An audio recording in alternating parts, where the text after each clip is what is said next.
जी नमस्कार साथियों, good morning प्यारे दोस्तों। जय हिंद, वंदे मातरम, राधे राधे।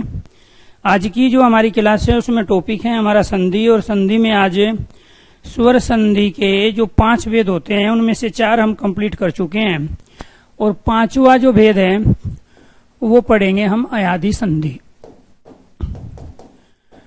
अयादि संधि अपने आप में स्वर संधि के भेदों में सबसे बाद में जोड़ी गई, क्योंकि संधि के जो बेसिक नियम होते हैं संधि विच्छेद के कि दोनों शब्दों का अर्थ होना चाहिए, लेकिन इस पे वो कंडीशन अप्लाई नहीं होती है। यहाँ पर अयादि संधि की पहली कंडीशन है, जिन शब्दों के आरंभ, प्रारंभ, आगे, आगे, आए, आए, आओ और आओ, शुरू और आदि में आए, आए, आओ और आओ लगे हो, वो क्या कहलाते हैं? अयादि संधि। दूसरी कंडीशन, शब्द शब्द 3 वर्णों से मिलकर बनता है। शब्द 3 वर्णों से मिलकर बनता है तथा संधि विच्छेद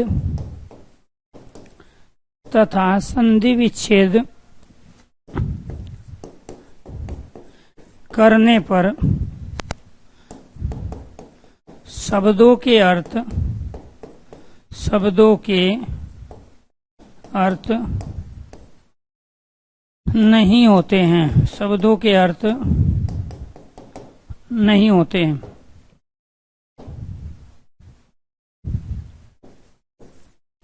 तीसरा,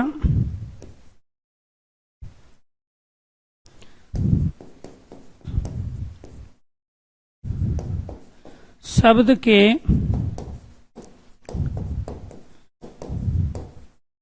बीचों बीच ये वे वर्ण होते हैं तथा इनसे पहले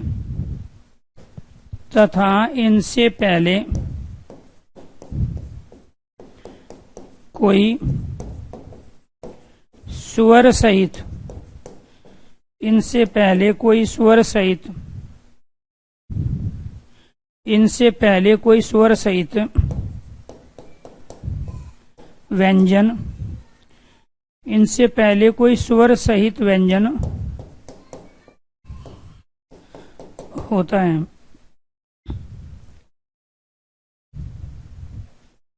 तो यहाँ आपको ध्यान रखना है, एक कंडीशन है कि शब्द के आरंभ में आपको ए, आए, आओ और आओ में से कोई एक दिखाई देगा। दूसरा है, शब्द 3 वर्णों से मिलकर बनता है तथा संधि विच्छेद करने पर शब्दों के अर्थ नहीं होते। शब्द के बीचों बीच ये वे वर्ण होते हैं तथा इनसे पहले कोई स्वर सहित व्यंजन होता है। ये सब क्या है? हमारे अयादि संधि के उदाहरण। अभी यहां पर आप देखिए, आए कहाँ होगा? आए, आओ और आओ। जैसे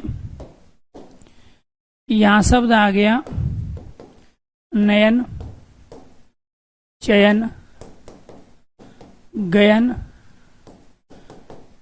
शयन। यहाँ शब्द हैं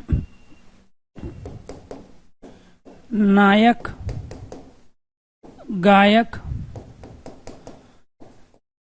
नायिका और गायिका। यहाँ शब्द हैं पवन, हवन, भवन, धवन, पवित्र,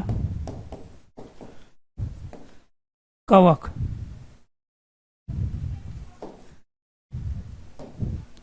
यहाँ पावन, पावक, सावक, धावक, धाविका, सावन, श्रावण,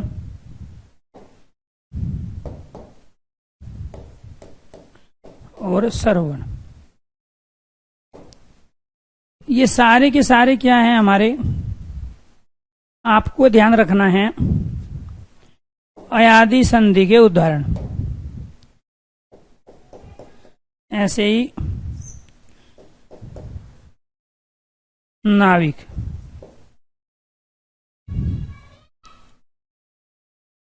ज्यादातर जब भी पूछे जाते हैं अयादि संधि के एग्जाम्पल में हमेशा यही पूछे जाते हैं।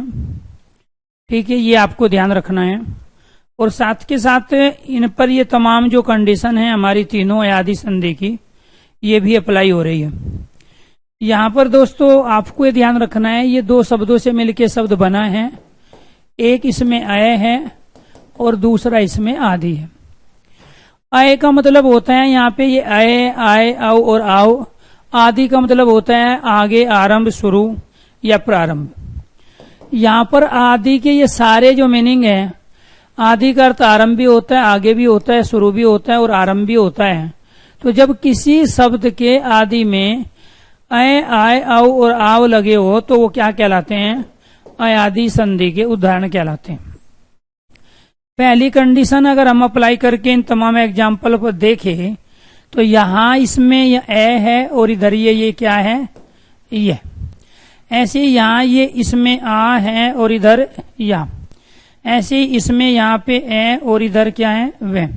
ऐसे प्यारे दोस्तों यहाँ पर जो है ये आपका आ और ये आपका आओ। ऐसे प्रत्येक शब्द में यहाँ पे शब्द के आरंभ में अय है, आय है, आओ है और आओ दिखाई दे रहा है, इसलिए सारे के सारे अयादि संधि के उदाहरण हैं। तो कंडीशन नंबर 1 इन पर अप्लाई हो गई सभी एग्जाम्पल पर। दूसरा, शब्द 3 वर्णों से मिलकर बना होता है तथा संधि विच्छेद करने पर शब्दों के अर्थ नहीं होते। तो यहाँ आपको ध्यान रखना है। तीसरा है, शब्द के बीचों बीच य और वै वर्ण होंगे, ठीक है, तथा इनसे पहले कोई स्वर सहित व्यंजन होगा। तो पहले ये तीसरी कंडीशन अप्लाई करते हैं। यहाँ आप ये देखिए, शब्द के बीच बिल्कुल बीचों बीच यहाँ पर क्या है, यह है, इससे पहले पूरा व्यंजन। यहाँ भी शब्द के बीच में यह पूरा व्यंजन, यहाँ भी शब्द के बीच में वह पूरा व्यंजन, यहाँ भी शब्द के बीच में वह पूरा व्यंजन। तो सभी के बिल्कुल बीचों बीच यह वह और उससे पहले पूरा व्यंजन है। तो कोई भी एग्जाम्पल आप ले लो, ठीक है, ये आपको ध्यान रखना है। यहाँ पे भी वही कंडीशन है, इसमें शब्द के बिल्कुल बीच में यह पहले पूरा च, यहाँ यह पहले पूरा ग, यहाँ पे प्यारे दोस्तों वह पहले है, यहाँ पे भी वह और पहले पूरा प। तो यहाँ जब शब्द के बिल्कुल बीचों बीच यह वर्ण है और उससे पहले पूरा व्यंजन है तो वो अयादि संधि है। और जब शब्द के बिल्कुल बीचों बीच यह वह रे वर्ण होते हैं और पहले आधा व्यंजन होता है तो वो यण संधि का उदाहरण होता है। जैसे यदि और अपि, यद्यपि बनता है और वो क्या कहलाता है, यण संधि का उदाहरण। तो यहाँ आपको ये ध्यान रखना है, किसी एक स्टूडेंट का डाउट भी है, फिर भी आपको एक बार करके दिखा देते हैं। यद्यपि शब्द बना कैसे है, यदि और अपि से मिलके बना है। तो यहां से लेके यहां तक ये आधा दे है और इसमें प्यारे दोस्तों ये यहां से लेके यहां तक ये है। तो इसमें से जब हमने ई निकाला, इधर से हमने ए लिया, तो ये ई और ए मिलके यह बना। जब इसमें से हमने ई निकाल लिया तो यहां ये आधा दे बचा, इसमें से ए निकाला तो यहां ये पी बचा, ई और ए को मिलाया तो यहां ये लिख दिया हमने। तो जो उच्चारण इसका है वही उच्चारण इसका भी है। पहले कंडीशन ये थी, दूसरी कंडीशन ये थी, तीसरी में 300 साल बाद जाके एक शब्द बन गया यद्यपि। यहां भी शब्द के बिल्कुल बीचों बीच ये है, लेकिन आपको ये ध्यान रखना है इससे पहले आधा व्यंजन है। क्या है? आधा व्यंजन। यदि बीच में यह या वह, उससे पहले आधा व्यंजन, तो वे दुनिया के सारे एग्जाम्पल यण संधि के। लेकिन यदि शब्द के बिल्कुल बीचों बीच यह और वह है और उससे पहले पूरा व्यंजन हो, स्वर सहित व्यंजन हो, तो वे दुनिया के सारे एग्जाम्पल अयादि संधि के हैं। शब्द के बिल्कुल बीचों बीच यह और वह वर्ण होंगे और फिर उनसे पहले कोई स्वर सहित व्यंजन होगा। तो कंडीशन नंबर 3 भी अप्लाई हुई, फर्स्ट भी अप्लाई हुई। अब सेकंड को अप्लाई करके देखो। शब्द 3 वर्णों से मिलकर बनता है। देखो यहाँ क्या है, 1 2 3, 1 2 3, 1 2 3, 1 2 3। कोई भी 2.5 का, 3.5 का, 4 का, 5 का नहीं है। सारे शब्द 3 वर्णों से मिलके बनते हैं। तथा संधि विच्छेद करने पर शब्दों के अर्थ नहीं होते। आप कहीं से भी तोड़ लो, कहीं से भी अलग कर लो, वहां पर कोई भी मीनिंग इनका नहीं होगा। तो यहां जैसे फॉर एग्जाम्पल हमारे पास शब्द आ गया नयन। अब इस नयन के हम 4 अलग अलग टुकड़े कर लेते हैं और उनमें से देखते हैं कि सही संधि विच्छेद इसका क्या होगा। ने और अन, नई और अन, नो और अन और नौ और अन। ये 4 ऑप्शन आपको देगा। शब्द क्या है हमारा? नयन। नो और अन अगर हम एक साथ मिला के उच्चारण करते हैं या इनको एक साथ लिखते हैं तो नयन नहीं बनेगा बल्कि नोयन बनेगा। नो और अन से नोन बनेगा, नई और अन से नयन बनेगा। बनाना क्या है हमें? नयन। तो ने और अन मिलके क्या बन गया? नयन। इसीलिए ये इसका सही संधि विच्छेद है। तो अयादि संधि में सही संधि विच्छेद बताने के लिए हमारे पास 2 तरीके हैं। एक तरीका तो ये है कि जो भी वो 4 ऑप्शन देता है उसमें जो शब्द के उसने टुकड़े किए हैं उनको आप एक साथ जोड़ के उच्चारण करो। जैसे ने और अन, नयन। अगर दोनों को जोड़ने के बाद में आप वही उच्चारण कर पा रहे हो जो शब्द दिया है तो इसका मतलब वही उसका सही संधि विच्छेद है। और दूसरा तरीका हमारे पास ये है कि जहां भी प्यारे दोस्तों अय आता है वहां मात्रा लगती है संधि विच्छेद के दौरान ऐ की। जहां आय आता है वहां मात्रा लगती है ऐ की। जहां आओ आता है वहां मात्रा लगती है औ की। और जहां आओ आता है वहां मात्रा लगती है औ की। तो अगर आप ये ध्यान रख सकते हो कि जहां शब्द के आरंभ में अय होता है वहां संधि विच्छेद के दौरान हम ऐ की मात्रा लगाएंगे। आय जहां होता है वहां बड़े ऐ की मात्रा लगेगी। औ जहां होता है वहां औ की मात्रा लगेगी। और आव जहां होता है वहां बड़े औ की मात्रा लगेगी। अब इसका जो सही संधि विच्छेद होगा वो क्या होगा? ने और अन, नयन। चे और अन, चयन।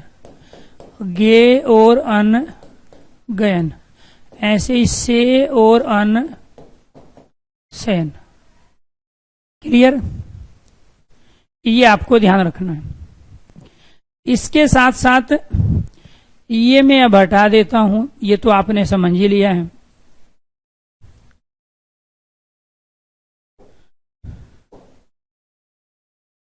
अब इसका जो संधि विच्छेद होगा वो क्या होगा?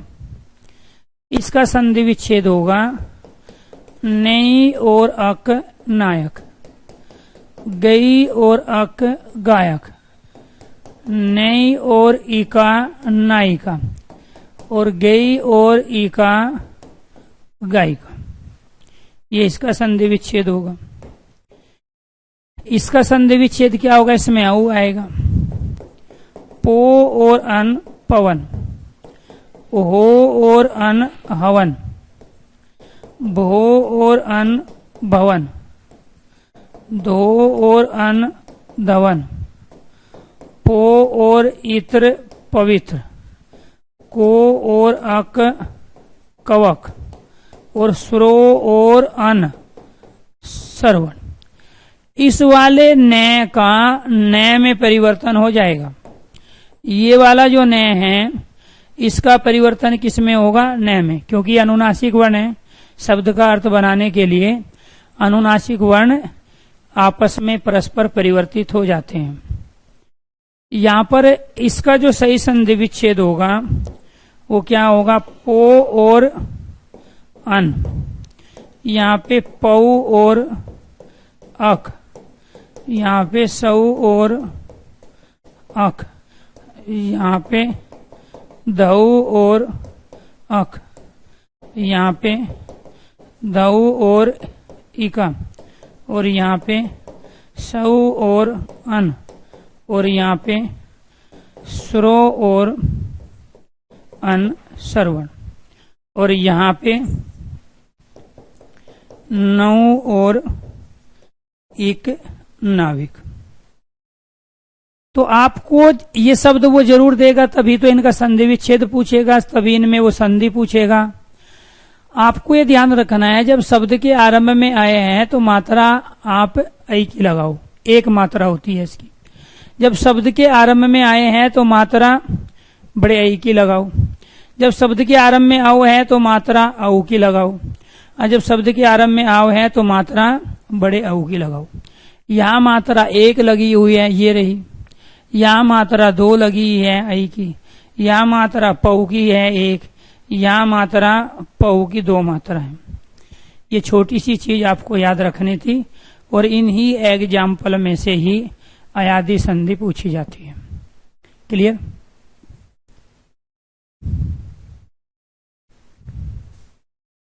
जी, आपको टेंशन लेने की जरूरत नहीं है। आपको बस दो काम करने हैं। एक तो जितना कॉन्सेप्ट यहाँ क्लियर किया जाए उसको थोड़ा लॉजिकली सीक्वेंस में आपको हाथों हाथ लेना है।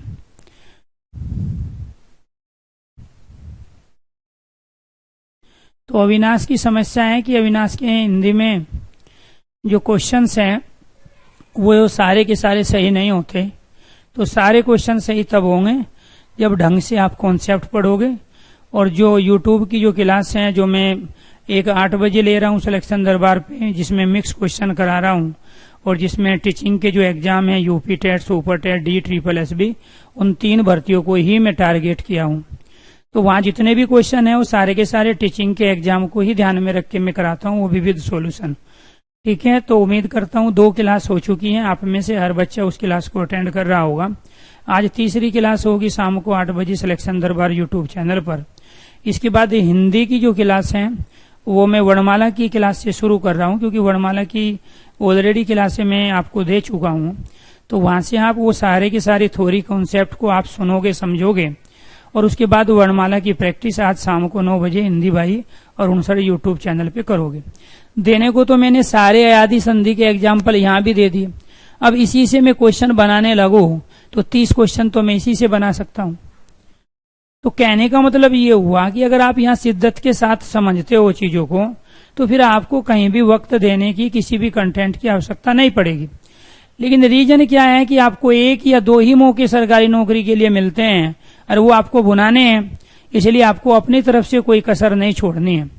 तो अगर आप यहाँ पे सही कॉन्सेप्ट को ढंग से समझ रहे हो और फिर आप मिक्स क्वेश्चन की प्रैक्टिस सिलेक्शन दरबार पे और टॉपिक वाइज जो प्रैक्टिस है वो हिंदी भाई अरुण सर पे कर लेते हो, तो मैं ये दावे के साथ कहता हूं कि हिंदी में आपका स्कोर 100% होगा।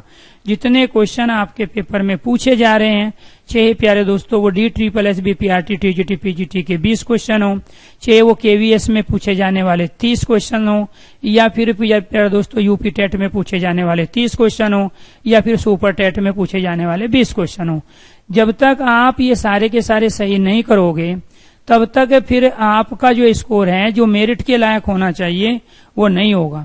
क्योंकि जिसकी हिंदी खराब हुई वो बाकी सारी चीजें सही करके भी नंबर नहीं ला सकता है। क्योंकि ये आपको ध्यान रखना पड़ेगा, हिंदी ही आज के टाइम में एक ऐसा सब्जेक्ट है जहां आप 100% परफॉर्मेंस कर सकते हो। तो हमने ये तीनों कंडीशन अप्लाई कर ली, ठीक है जी। तो आप इन तीनों में से कोई भी एक चीज याद रख के अयादी संधि को बता सकते हैं। अगर अयादी संधि समझ में आ गई है तो एक बार सारे स्टूडेंट ओके कीजिए, यस कीजिए, और इसके बाद में फिर इस वाले चीज को समझने की कोशिश कीजिए कि यहाँ पे एक शब्द है भवन, ध्यान देना है इस पे। अब अयादी संधि में ये कहा कि शब्द 3 वर्णों से मिलके बनता है, ये भवन भी 3 वर्णों से मिलके बनता है, 1 2 3। दूसरा ये कहा है कि शब्द के बिल्कुल बीचों बीच जो है वह होता है या यह होता है, पहले पूरा व्यंजन होता है। इसके बाद ये भी बताया गया आपको कि शब्द के आरंभ में क्या होता है, आय होता है। यहाँ पे शब्द के आरंभ में अव है, शब्द के आरंभ में क्या है, यहाँ अव है। तो ये भी कंडीशन पूरी हुई। लेकिन फिर एक कंडीशन ये कही कि वर्णों का मेल तो हो रहा है लेकिन संधि विच्छेद करने पे इसका अर्थ नहीं होता। तो फिर हम इसको संधि कैसे मान रहे हैं? तो यहां संधि इसलिए मान रहे हैं कि जब हम इसका संधि विच्छेद करते हैं, अव है तो अव है तो मात्रा किसकी आएगी, अव की आएगी।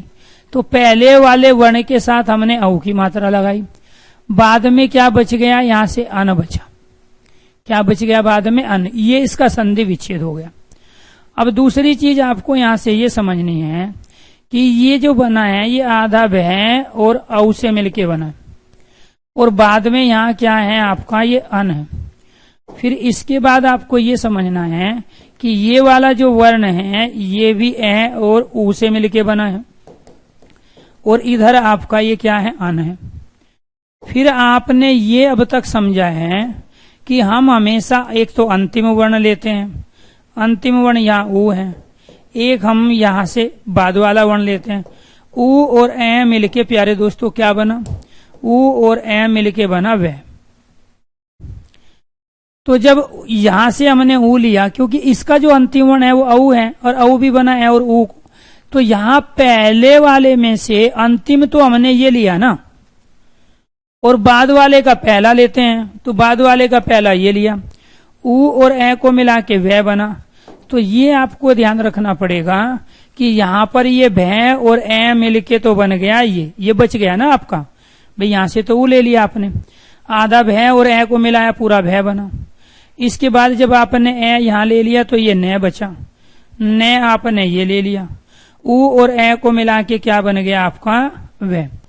तो आपने वही बना लिया जो यहां है। तो वर्णों का मेल तो हुआ, ठीक है। आकाश को अभी भी समझ में नहीं आया, सर अन का अर्थ क्या होता है? अन का अर्थ कुछ भी नहीं होता। ये क्या कह रहा है देखना, आपने लिख भी लिया उसके बावजूद भी नहीं समझ पा रहे हो। शब्द 3 वर्णों से मिलकर बनता है तथा संधि विच्छेद करने पर शब्दों के अर्थ नहीं होते। इतना लिखने के बावजूद भी ये पूछा जा रहा है सर अन का अर्थ क्या होता है? अब बताओ, ये आदमी अगर 10 बार भी पढ़ेगा हिंदी तो फिर भी वही ढाक के 3 पाती रहेंगे। मैंने इसीलिए तो कहा अगर आप ढंग से 100% चीजों को अचीव करने की कोशिश करते हो तो फिर आपको किसी भी किताब, किसी भी कंटेंट, किसी भी पीडीएफ, किसी भी नोट्स, किसी भी यूट्यूब चैनल पे पढ़ने की टाइम देने की आवश्यकता नहीं है। लेकिन आप में से ज्यादातर बच्चों की हालत तो यही है कि यहाँ लिखा हुआ है शब्द के अर्थ नहीं होते, कब नहीं होते, संधि विच्छेद करने पर। और फिर मेरे से क्या पूछा जा रहा है, सर जी अन का अर्थ बताइए क्या होता है? जब एक बार पहले लिख भी दिया, 3 बार मुंह से बोल भी दिया कि अयादी संधि में कभी भी शब्द के मीनिंग नहीं होते, ना यहाँ भो का कोई अर्थ है ना यहाँ अन का कोई अर्थ है, तभी तो अयादी संधि के अंदर आए ये। क्लियर? लेकिन वर्णों का मेल हुआ ना, ऊ और ए, और वर्णों के मेल को संधि कहते हैं। वर्णों का मेल संधि कहलाता है। वर्णों का मेल क्या कहलाता है? संधि कहलाते हैं। तो जब वर्णों का मेल हुआ तो संधि तो माननी पड़ेगी, लेकिन जहां से हमने शब्दों को अलग किया था उनका कोई मीनिंग नहीं होता है। यही अयादी संधि की खासियत है। अयादि संधि को छोड़ के स्वर संधि के बाकी चारों भेद, व्यंजन संधि के सारे एग्जाम्पल, विसर्ग संधि के सारे एग्जाम्पल में संधि विच्छेद करने पर शब्दों का अर्थ होना कंपलसरी है, लेकिन ये नियम अयादि संधि पर अप्लाई नहीं होता। तो व्यंजन, विसर्ग और स्वर संधि के जो चारों भेद आप पढ़ चुके हो, इनमें जब भी संधि विच्छेद करोगे तो आपको ये ध्यान रखना है प्यारे दोस्तों, शब्दों का मीनिंग होना कंपलसरी है, लेकिन अयादि संधि में यहाँ पे दोनों में से किसी का भी मीनिंग नहीं होता। क्लियर? तो यहां आपको ध्यान रखना है, यहां और ए नहीं मिला भाई, जब ये दो वर्णों से मिलके बनता है तो इसका बाद वाला वर्ण तो ऊ हुआ ना। तो पहला अगर हम इसका भी वर्ण विच्छेद करने लगे और आपसे पूछो इसमें सबसे अंतिम वर्ण क्या है, तो आप कहोगे ना ये आधा भय है, इसके बाद में यहाँ पर ये ए है और इसके बाद में ये ऊ है, तो यहाँ पे भी तो ये ऊ ही आया है। आधा भय, इसके साथ में ये ए आया, यहाँ पर ये भय और ए मिल के भय बना, इसके बाद में यहाँ ये क्या है, ये औ है। ठीक है, ये औ भी कैसे बनता है, ये ए और ऊ को मिला के बनता है। ठीक है, ये यहाँ से लेके यहाँ तक आ गया, ये आपको ध्यान रखना, भय और औ मिलके, सॉरी यहाँ पर ये क्या है, इसमें ये औ है, आधा भय और औ, यहाँ से हमने ये ले लिया, ये हमने यहाँ ए और ऊ ले लिया, अंतिम वर्ण जो हो गया इसका ऊ हो गया। तो पहले वाले का तो अंतिम लेते हैं, ले लिया, बाद वाले का पहले वाला लेते हैं, ले लिया, ऊ और ए को मिला के वह बना लिया, इसलिए ये वह यहाँ आया है। क्लियर? और जब इसका हम वर्ण विन्यास करेंगे तो क्या बनेगा, ये आधा भय, ये ए और ऊ मिलके बना। ठीक, चलो जी, ये थे आपके स्वर संधि के भेद। उम्मीद करता हूं ये सारी कंडीशन बहुत अच्छे तरीके से आपने समझ ली। इसके बाद हम पढ़ेंगे दूसरे नंबर पे विसर्ग संधि। व्यंजन संधि को विसर्ग संधि के बाद करेंगे। क्या है विसर्ग संधि? विसर्ग संधि कहाँ होती है, जहां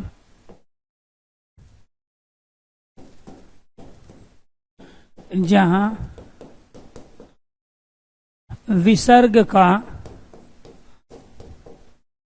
वर्ण में वर्ण का विसर्ग में परिवर्तन हो। जहां विसर्ग का वर्ण में और वर्ण का विसर्ग में परिवर्तन हो तो वो क्या कहलाते हैं, विसर्ग संधि। जैसे हमने यहाँ एक शब्द ले लिया निर्धन, दूसरा शब्द लिया निराशा, फिर यहाँ शब्द लिया निरादर, इसके बाद यहाँ शब्द लिया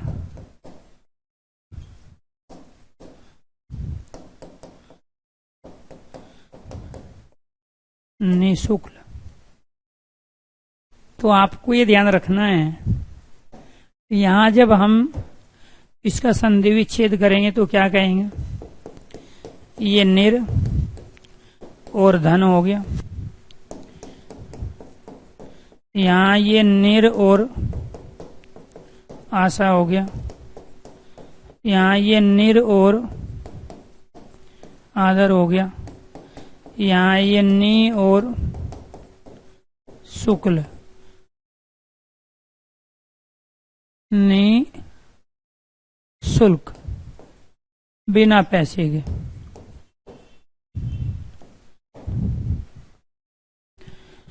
इससे पहले क्या कंडीशन थी, इससे पहले कंडीशन ये थी नी और धन, ये भी क्या था नी और आशा बिना आशे, और ये क्या था नी और आदर बिना आदर के, और ये भी कंडीशन सेम थी नी शुल्क बिना पैसे के, बिना दाम के। शुल्क कहते हैं दाम को, मूल्य को।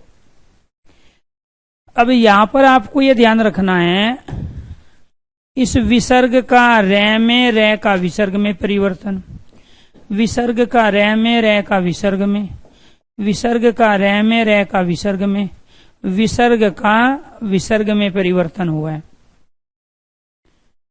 तो अगर वो ये देता है और आपसे पूछता है कि इनसे कौन सा शब्द बनता है, तब आप कहोगे कि विसर्ग का परिवर्तन वर्ण में हुआ, आधे रे में हुआ। और जब वो ये देता है तब आप ये कहोगे कि ये जो वर्ण है तैरने वाला रे, इसका परिवर्तन विसर्ग में हुआ। तो यहां यही लिखा है विसर्ग का वर्ण में या फिर वर्ण का विसर्ग में, विसर्ग का वर्ण में या फिर वर्ण का विसर्ग में परिवर्तन होके विसर्ग संधि बनती है। या तो विसर्ग का विसर्ग रहे या वर्ण विसर्ग में बदले या विसर्ग वर्ण में बदले। तो ये सारे के सारे हमारे विसर्ग संधि के उदाहरण हैं। क्योंकि विसर्ग संधि तभी होगी जब वर्ण के साथ विसर्ग का मेल हो, परिवर्तन हो, विसर्ग के स्थान पे वर्ण आए, वर्ण के स्थान पे विसर्ग आए। क्योंकि स्वर संधि वहां होगी जहां 11 या 13 स्वर में से कोई भी दो वर्णों का आपस में मेल हो, वो क्या है, स्वर संधि। और जहां किसी स्वर का व्यंजन का या व्यंजन के साथ व्यंजन का मेल हो, वो व्यंजन संधि है। तो बिना व्यंजन के तो व्यंजन संधि नहीं बनेगी, बिना विसर्ग के परिवर्तन के विसर्ग संधि नहीं बनेगी, और बिना स्वरों के स्वर संधि नहीं बनेगी। क्लियर? तो ये आपको ध्यान रखना है। अब देखो, हालांकि जो पढ़ने में मस्त हैं, जिनको सारी चीज समझ में आ रही है, ठीक है, उनका सारा फोकस यहाँ कॉन्सेप्ट पे है। लेकिन अभी बहुत सारे बच्चों को पीडीएफ चाहिए, नोट्स चाहिए, ताकि वो रट्टा मार ले दोबारा से फिर। क्योंकि जो पीडीएफ आपको चाहिए वो पीडीएफ जब मैं पैदा भी नहीं हुआ था तब भी थी, वे किताबें तब भी थी जब मैं पैदा नहीं हुआ था। लेकिन फिर भी उन पीडीएफ और उन किताबों से लोग ना समझ पाए, ना समझा पाए। जब तक पढ़ने का सही तरीका आपको नहीं पता चलेगा, तब तक आप किसी भी सब्जेक्ट में 100% परफॉर्मेंस नहीं कर सकते। क्योंकि आपने अपने दिमाग में ये चीज बैठा ली है कि पीडीएफ मिलेगी, इकट्ठा करके रख लेंगे, जब जरूरत पड़ेगी पढ़ लेंगे। वो समय आज तक न तो आया है न कभी आएगा। ठीक है, सर नोट्स दे देंगे तो सर की सारी चीज हमारे पास आ जाएगी। तो सरस्वती के मामले में, ज्ञान के मामले में ऐसा नहीं होता है। ठीक है, तो अगर मेरे नोट्स से पढ़ के सब भर्ती होते, तो अब तक ईमानदारी से कह रहा हूं, जितने भी बच्चे मेरे से अब तक पढ़े हैं उनमें से कोई भी बेरोजगार नहीं होता। लेकिन ये कड़वा सच है कि मैं कम से कम कई लाख बच्चों को पढ़ा चुका हूं टीचिंग के उसमें, लेकिन वहां हजारों की संख्या में ही सिलेक्शन हुए। क्योंकि बाकी का इसलिए नहीं हुआ क्योंकि उनको पीडीएफ चाहिए थी, उनको नोट्स चाहिए थे, उनको किताबें चाहिए थी। जब ये कोर्स आप खरीद लिए हो तो मुझे तो नहीं लगता है कि आपको किसी सब्जेक्ट की किताब, नोट्स, पीडीएफ की आवश्यकता है। क्योंकि जब टीचर सामने है, सिलेबस आपको पता है, यहाँ दुनिया भर के एग्जाम्पल देके एक ही संधि के एग्जाम्पल यहाँ पर 1 2 3 4 4 4 8 9 10 11 12 13 14 15 16 17 18 19 20 21 22 23 एग्जाम्पल आपको दे दिए गए केवल एक संधि का भेद पढ़ाने के लिए। 23 एग्जाम्पल, 23 एग्जाम्पल का मतलब 23 क्वेश्चन। तो अगर आप इससे नहीं समझ पाए तो पीडीएफ से क्या खाक समझ लोगे? मैं सब दूंगा, नोट्स भी, पीडीएफ भी, ई बुक भी, लेकिन मैं वो इसलिए नहीं दे रहा हूं अभी कि आप पढ़ने के सही तरीके को जान जाओ।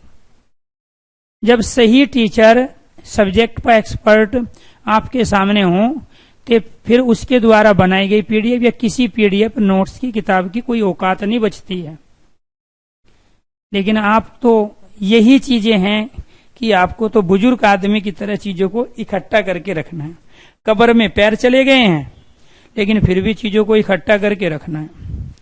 ठीक है, वो काम आए या ना आए, पढ़ो ना पढ़ो, पीडीएफ चाहिए, मैं दूंगा। 100 से ज्यादा पीडीएफ दूंगा आपको, एक पूरी ई बुक भी दूंगा 184 पेज की, क्लास नोट्स भी दूंगा 164 पेज के। ठीक है, सब है। लेकिन मैं सच्चाई कह रहा हूं, उसमें से 40% भी चीज अगर जिंदगी में आप खोल के देख लो तो एक बार मुझे जरूर बता देना। ठीक है।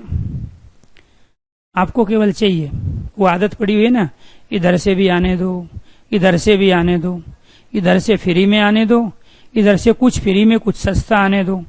तो वो जो चक्कर है ना, वो आपको पढ़ने नहीं दे रहा है। ये जो चीजें हैं कि यहां सही कि वहां सही, ये जो आप दूसरों का इवैल्यूएशन करते फिरते हो कि ये बढ़िया पढ़ा रहा है कि ये बढ़िया पढ़ा रहा है, खुद की तैयारी है नहीं, खुद को सिलेबस नहीं पता है, और दूसरे का इवैल्यूएशन करते हैं कि ये घटिया पढ़ा रहा है, ये बढ़िया पढ़ा रहा है, ये सबसे बढ़िया पढ़ा रहा है। वो तो आपका लेवल है कि आप किससे सीख पा रहे हो। अगर आप किसी से 100% सीख पा रहे हो तो आपके लेवल पे सबसे बढ़िया टीचर आपका वही है। और जो पढ़ा तो बहुत बढ़िया रहा है और पल्ले आपको 25% भी नहीं पढ़ रहा है, तो आपके लिए वो सबसे घटिया टीचर है। तो इसीलिए कॉम्पिटिटिव एग्जाम की तैयारी कराने के मामले में दिल्ली यूनिवर्सिटी के बहुत सारे मेरे साथी जो प्रोफेसर असिस्टेंट प्रोफेसर हैं, वो सारे फेल हो गए। वो चले ही नहीं मुखर्जी नगर में, क्योंकि उनका लेवल ज्यादा हाई था, बच्चों का लेवल कुछ था ही नहीं। वो पढ़ा तो सही रहे थे लेकिन बच्चों तक कुछ पहुंचा ही नहीं रहे थे, इसलिए वो फ्लॉप हो गए। तो आप थोड़ा सा, मैंने कई बार बोला, अच्छी बात है आप कमेंट करो, मैं बुरा नहीं मानूंगा, ठीक है, मेरा नेचर ही, मेरा स्टाइल ही पढ़ाने का यही है, लेकिन मैं आपको सही रास्ते पे लाके भर्ती कराने के लिए काम कर रहा हूं, नौकरी दिलवाने के लिए काम कर रहा हूं। हिंदी तो मैं इससे भी अच्छा पढ़ा सकता हूं, ठीक है, आप भी खुश रहोगे। 2-4 शेर और शायरी सुनाऊंगा, आपके कमेंट पढ़ने लगूंगा सबके, आपको मजा आ जाएगा। आज सर ने मेरा नाम ले लिया, आज मेरा कमेंट पढ़ा है, फूल के कुप्पा हो जाओगे आप भी, ठीक है, क्योंकि फाइनली सिलेक्शन तो ये कॉन्सेप्ट करवाएंगे ना।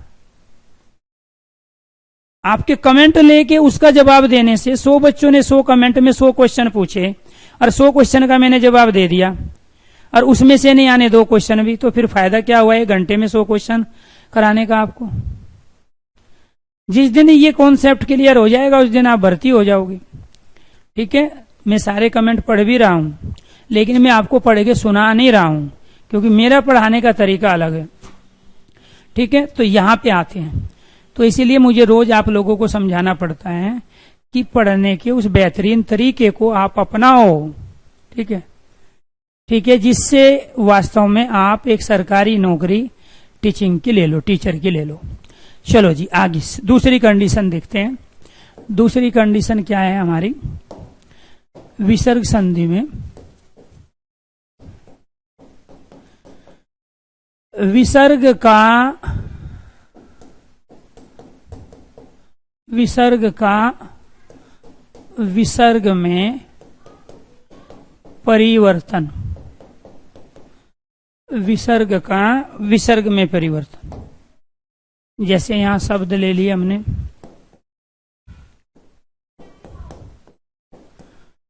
प्रातः काल,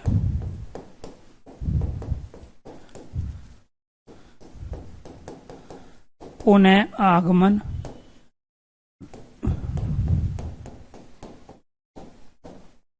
अतः एवं,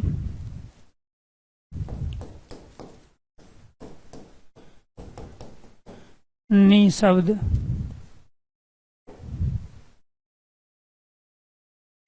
तो यहां इनका सही संधि विच्छेद क्या होगा,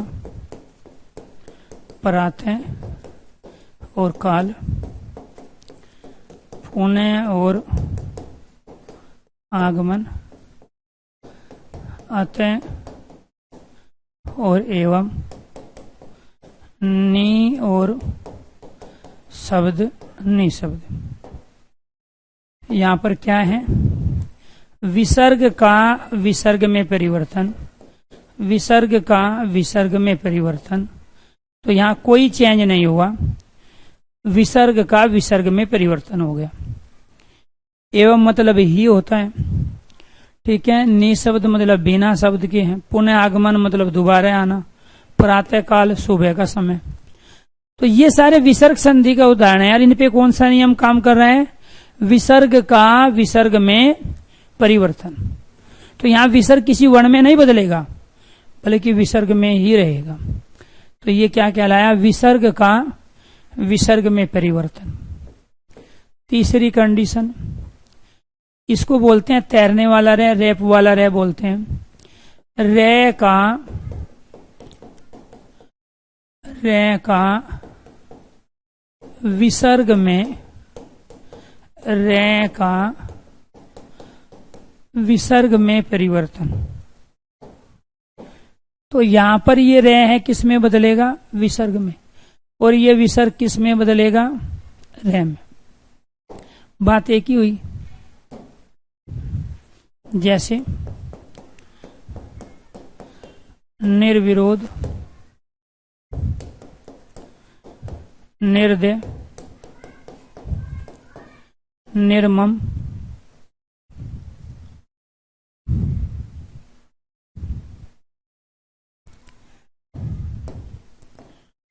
दुर्दशा, दुर्दिन, दुर्गम, और भी बहुत सारे शब्द होंगे। यहां पे कैसे बनेगा ये शब्द? निर और विरोध, बिना विरोध के। निर और दे, बिना दे के। नी और मम, बिना ममता के। निर और मम, बिना ममता के। दूर और दशा, बुरी दशा। दूर और दिन, बुरे दिन। दूर और गम, बुरा रास्ता। लेकिन इसका ये सही संधि विच्छेद नहीं है। इसका सही संधि विच्छेद है रे का विसर्ग में परिवर्तन। नी और विरोध, नी और दे, नी और मम, दू और दशा, दू और दिन, बुरे दिन। दू और गम, जहां जाना कठिन हो। तो प्यारे दोस्तों, आपको ये ध्यान रखना है, इस नी उपसर्ग का जो अर्थ होता है वो निषेध भी होता है, अभाव भी होता है, रहित भी होता है और विशेष भी होता है। ऐसे ही इस दो उपसर्ग का जो अर्थ होता है वो बुरा भी होता है, कठिन भी होता है। तो उपसर्ग का ज्ञान कहां से होगा? संधि से। क्योंकि यहां पर जो आपने अभी जितने भी किए थे ये सारे उपसर्ग थे। आपसे ये भी पूछ सकता है निरादर में उपसर्ग बताइए, निराशा में उपसर्ग बताइए, तो ज्यादातर बच्चे नहीं बताएंगे। यहां भी नहीं दिखाई दे रहा है। निर्धन में बताइए, नहीं बताएंगे, जो कि गलत है। ये वाला उपसर्ग है, ये वाला, ये जरूरी नहीं है। निराशा बिना आशा के, जहां उम्मीद ही ना हो। निरादर, जहां आदर ना हो। निर्धन, जो बिना पैसे का है। क्लियर? निशुक्ल, जो बिना शुक्ल दाम का है। तो कई बार ये शाब्दिक अर्थों में पूछे जाते हैं, कई बार ये समानार्थी पर्यायवाची में पूछे जाते हैं, कई बार ये वाक्यांश के लिए एक शब्द भी पूछे जाते हैं। ठीक है, जिसका कोई शुक्ल ना हो, जिसका कोई दाम ना हो, उसके लिए एक शब्द बताओ, तो आप कहोगे निःशुल्क। ठीक है, जहां आदर ना हो उसके लिए एक शब्द निरादर, जहां उम्मीद ना हो उसके लिए एक शब्द निराशा, बिना पैसे वाला एक शब्द निर्धन। तो वाक्यांश के लिए एक शब्द भी हम संधि के आधार पर ही कर पाते हैं। शुद्ध वर्तनी संधि के आधार पर कर पाते हैं, उपसर्ग संधि के आधार पर कर पाते हैं। तो इसीलिए आपको ध्यान रखना है। निर्दयी के लिए एक वाक्यांश बताइए, निर्दयी, या फिर यहां वाक्यांश दे देगा जिसमें दया ना हो उसके लिए एक शब्द निर्दयी, जिसमें ममता ना हो उसके लिए एक शब्द निर्मम। ठीक है, बुरे दिन वाला दुर्दिन। ठीक है, जिसका विरोध ना हो निर्विरोध। तो यहां अगर आपसे जरूरी नहीं है वो वाक्यांश के लिए एक शब्द पूछें या वो शब्द दे के वाक्यांश पूछें, वो शाब्दिक अर्थ पूछ लेगा, वो पर्यायवाची पूछ लेगा, वो इसमें उपसर्ग पूछ लेगा। इनमें सब में यहाँ नी नी नी उपसर्ग है। पहली कंडीशन ये थी, दूसरी कंडीशन ये, तीसरी में जाके शब्द बना, क्योंकि यहाँ विसर्ग का रे में, रे का विसर्ग में, विसर्ग का रे में, रे का विसर्ग में, विसर्ग का रे में और रे का विसर्ग में परिवर्तन हुआ है। क्लियर? ऐसे निर्भय, एनीथिंग, बहुत सारे शब्द हैं। मैं तो यहाँ कुछ एग्जाम्पल देके अपनी कंडीशन को प्रूफ करने की कोशिश कर रहा हूँ कि ये तैरने वाला रे विसर्ग में बदल जाता है। ये अगर वो ये देता है इससे कौन सा शब्द बनेगा, तब आप कहोगे विसर्ग रे में बदल गया और तीसरी कंडीशन में जाके ये शब्द बन गया। ये यहाँ चुबारे पे चला गया रे यहाँ ऊपर। ठीक है, तो ये आपको ध्यान रखना है कि यहाँ जो ये कंडीशन है कौन सी, तैरने वाले रे का विसर्ग में या फिर विसर्ग का रे में परिवर्तन। ये वाली जो कंडीशन है, अगर वो ये देता है तब तो आप कहोगे विसर्ग रे में बदल गया, और जब वो ये देगा तब आप कहोगे ये वाला तैरने वाला रे पहले इस रूप में आया फिर विसर्ग में आया। क्योंकि संधि क्या करती है, शब्द की संरचना को भी छोटा करती है। तो जब इसका रे में परिवर्तन हुआ तो शब्द की संरचना को छोटा करने के लिए सब ऊपर ले जाने पड़ेंगे चुबारे पे। तो ये चौबारे पे पहुंच गए शब्द की संरचना को छोटा करने के लिए। तो यहां पर जैसे दुर्दशा, बुरी दशा, और यहां दुर्गम, जहां जाना कठिन हो, तो इस दू का अर्थ कठिन है और इस दू का अर्थ बुरा है। तो प्रत्येक उपसर्ग का एक नहीं अनेक अर्थ होते हैं। प्रत्येक उपसर्ग का एक नहीं अनेक अर्थ होते हैं। क्लियर? तो वो आपसे उपसर्ग पूछ सकता है, संधि, ये सारे के सारे जहां भी तैरने वाला रे आ जाए और उसमें संधि पूछी जा रही है, बशर्ते उनके शब्दों का अगर अर्थ है, क्योंकि मीनिंग तो इनका है ना, इसका तो कोई मीनिंग ही नहीं होता, इसका कोई मीनिंग ही नहीं होता। ये शब्दांश जरूर है लेकिन मीनिंग तो इनका होता है। क्लियर? तो जब भी आपसे पूछे कि तैरने वाला रे दिया हुआ है कहीं किसी शब्द में संधि, तो आंखें बंद, विसर्ग संधि। इसके बाद फोर्थ कंडीशन,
तो फोर्थ कंडीशन, से का विसर्ग में परिवर्तन। तो यहां पर हम ये वाला आधा से विसर्ग में बदल जाएगा और विसर्ग किस में बदल जाएगा, और विसर्ग चिन्ह हमारा क्या होता है, ये वाला। यहां हम एग्जाम्पल लेंगे, जैसे निसंदेह, निस्तेज,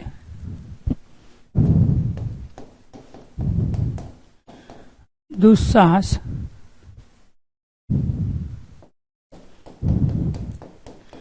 दुस्तेज। यहां पर क्या है, अब मैं डायरेक्ट कर रहा हूं, चलो करके दिखाते हैं। नी और संदेह, निसंदेह, निस और तेज, बिना तेज के, दुस और साहस, बुरा साहस, दुस और तेज,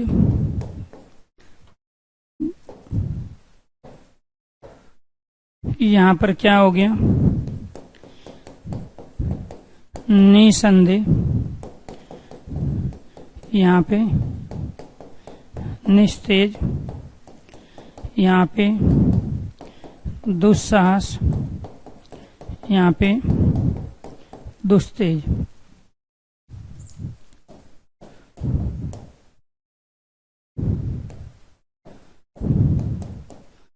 तो दोस्तों आपको ये ध्यान रखना है, यहाँ विसर्ग का सै में, सै का विसर्ग में, विसर्ग का आधे सै में और सै का विसर्ग में परिवर्तन हुआ। पहली कंडीशन ये है, दूसरी कंडीशन ये है और तीसरी कंडीशन ये है। समाज में सबसे पहले ये दो चीजें थी, नी का अर्थ बिना था, जो बिना संदेह के या निसंदेह। अगर समाज में ये नहीं रहे होते तो आज हमारे पास ये शब्द नहीं होते। तो दीपक का क्वेश्चन है, ज्यादा से ज्यादा प्रैक्टिस कहाँ से करें? ज्यादा से ज्यादा प्रैक्टिस टॉपिक वाइज करनी चाहिए। एक तो ये आपको ध्यान रखना है। हिंदी भाई अरुण सर, मेरी एक नहीं बल्कि दो दो किताबें हैं, लेकिन मैं किताबों को नहीं कहूंगा आपको। किताब मैं तब कहूंगा जब आपके सामने, ठीक है, मेरे खुद के लेक्चर ना हो। हिंदी भाई अरुण सर पर मैंने दो दो बार पूरी हिंदी को कंप्लीट में कर चुका हूं टॉपिक वाइज। जो जो टॉपिक आप पढ़ते रहो, उस टॉपिक जिसको आप कंप्लीट कर चुके हो, ठीक है, केवल उसी की प्रैक्टिस करनी है। ऐसा नहीं है कि मैंने अभी संज्ञा सर्वनाम विशेषण क्रिया क्रिया विशेषण नहीं पढ़ाया और आप उसी की प्रैक्टिस करने बैठ गए। जिंदगी में कभी भी हिंदी से फ्री नहीं हो पाओगे। तो जो भी टॉपिक कंप्लीट आप करोगे, केवल वही टॉपिक आपको Hindi by Arun sir YouTube channel पे जाके प्रैक्टिस करना है। अब मान के चलो मैं संधि करा रहा हूं, तो संधि की 2 क्लास से मिलेगी। एक क्लास में 60 क्वेश्चन, दूसरे में 60, टोटल 120 क्वेश्चन संधि के हो गए। मैं ये दावे के साथ कहता हूं, न तो आज तक किसी एग्जाम में इन 120 क्वेश्चन से बाहर आया, ना कभी आएगा। लेकिन ये 120 क्वेश्चन तो आपके तब समझ में आएंगे ना जब ये कॉन्सेप्ट समझ में आया हो। अदरवाइज वहां से भी रट्टा ही मार लोगे आप। और रटी हुई चीज से, तुक्कों से भर्ती नहीं हुआ जाता, केवल पेपर दिए जाते हैं। तो इनको आपको तब करना है जब आप यहाँ कॉन्सेप्ट क्लियर कर लो। तो ये क्या है हमारे इस वाले सै का विसर्ग में परिवर्तन। फोर्थ कंडीशन क्या है? सै का विसर्ग में, सै का विसर्ग में परिवर्तन। कैसे? निश्चय, निश्चित, निश्चल, निश्चल, निशंक। कैसे करेंगे? नि विसर्ग छ, यहाँ पे नि विसर्ग चित, यहाँ पे नि विसर्ग चल, यहाँ पे नि विसर्ग छल, यहाँ पे नि विसर्ग संक, या निशंका भी कह सकते हैं, बिना शंका के। तो यहां पे मैंने डायरेक्ट कर लिया। तो यहां आपको ध्यान रखना है, विसर्ग का सै में, सै का विसर्ग में, विसर्ग का सै में, सै का विसर्ग में, विसर्ग का सै में परिवर्तन। पहली कंडीशन ये थी, दूसरी ये। क्लियर? ये सारे के सारे विसर्ग संधि के उदाहरण हैं और इसमें नि उपसर्ग का प्रयोग है। ऐसे ही दुश्चरित, दुश्चिंता, दुश्वर, दुष्वार। कैसे करेंगे? यहाँ पे दू विसर्ग चरित, जो बुरा चरित है दुष्चरित। यहाँ पे दुश्चिंता, बुरी चिंता। यहाँ पे दुष्वर, यहाँ पे दुष्वार। यहाँ क्या है? विसर्ग का सै में, सै का विसर्ग में, विसर्ग का सै में, सै का विसर्ग में परिवर्तन। तो ये सारे के सारे विसर्ग संधि के उदाहरण हैं। इनमें दो उपसर्ग हैं, इनमें नि उपसर्ग का प्रयोग हुआ है। 6 कंडीशन। सै का विसर्ग में परिवर्तन। इस वाले सै का क्या है? विसर्ग में, ये मूर्धन्य सै कहलाता है। होंगे ये आधे ही, ये आपको ध्यान रखना है। जैसे निष्काम, निष्फल,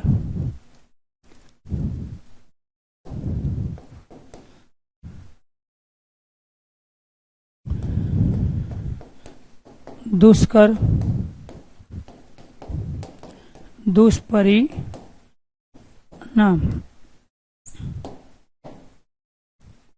यहाँ पे क्या होगा? ये नि विसर्ग काम, बिना काम के, नि विसर्ग फल, निष्फल, दो विसर्ग कर, जो हाथों के लिए कठिन है वो दुष्कर, दो विसर्ग परिणाम, बुरा परिणाम। दुष्परिणाम क्या कहलाया? बुरा परिणाम। विसर्ग का सै में परिवर्तन, सै का विसर्ग में, विसर्ग का सै में और सै का विसर्ग में परिवर्तन। यहाँ नि उपसर्ग है, यहाँ दो उपसर्ग है।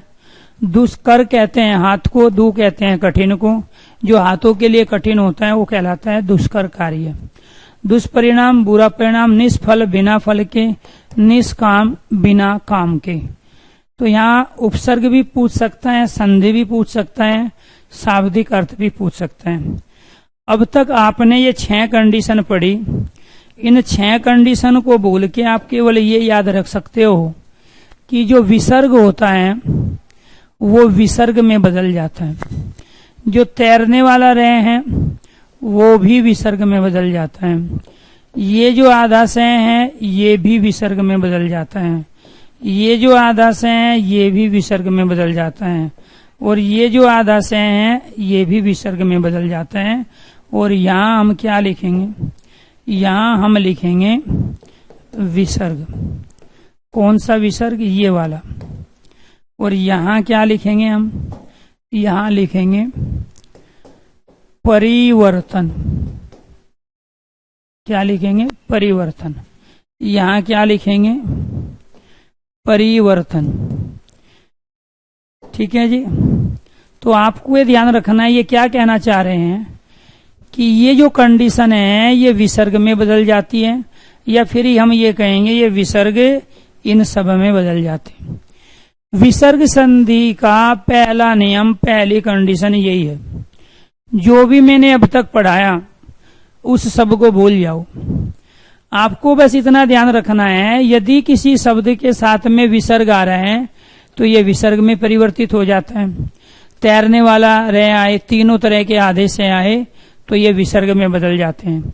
या विसर्ग के स्थान पर तीनों तरह के आदेश हैं। ये आपको दंतव्य से कहते हैं, इसको तालव्य से कहते हैं, इसको मूर्धन्य से कहते हैं।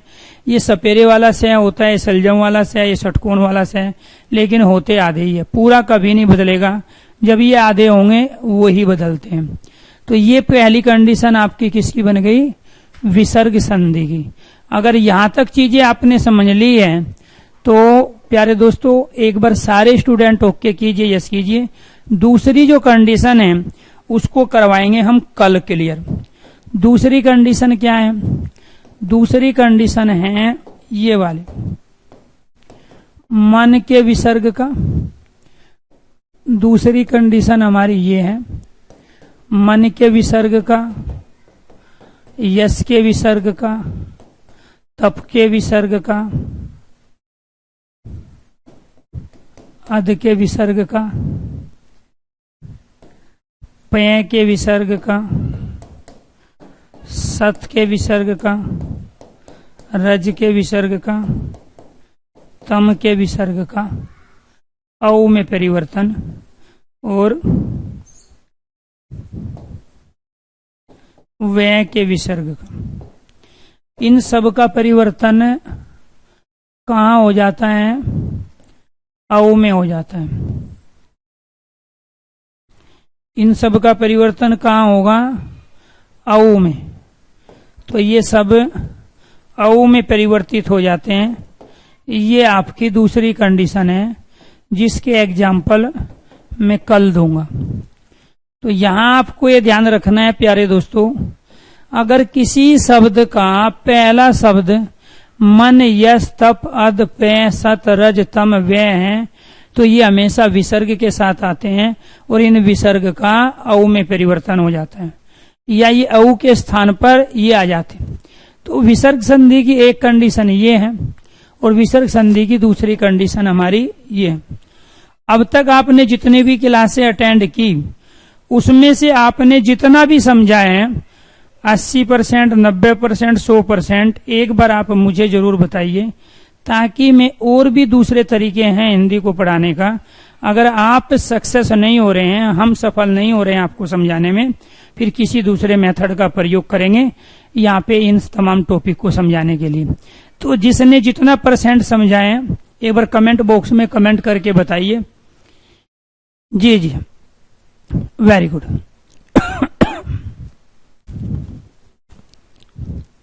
तो यहाँ पे ये कंडीशन तो हमने कंप्लीट कर ली है, बाकी जो कंडीशन है वो कल वाले क्लास में कंप्लीट करेंगे। वेरी गुड, बहुत अच्छे, थैंक यू थैंक यू।